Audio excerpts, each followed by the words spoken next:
Mga sakit ng kapitbahay. Una, ingiitis. Ito yung sakit ng kapitbahay mong sumasama ang pakiramdam kapag may bagong gamit ka o may na-achieve ka sa iyong buhay. Pangalawa, chismokokal infection. Ito yung matinding hilig sa chismis. Namamaga ang bibig ng kapitbahay mo sa kakamarites. Namamaga na rin ang kanyang tenga sa kakapakinig ng chismis. Tapos yung tenga niya nakadiin sa bakod. Ganyan. Yan. Para lang marinig ang chismis. Number 3, plastikosis. Ito naman yung malalang kondisyon sa sobrang kaplastikan.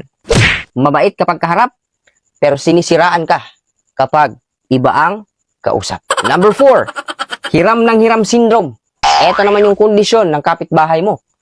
Na kapag humiram, di na naibabalik ang gamit. Tapos sasabihin pa, balik ko lang agad. Tapos natapos na yung 2 years, hindi pa rin nakabalik yung gamit mo.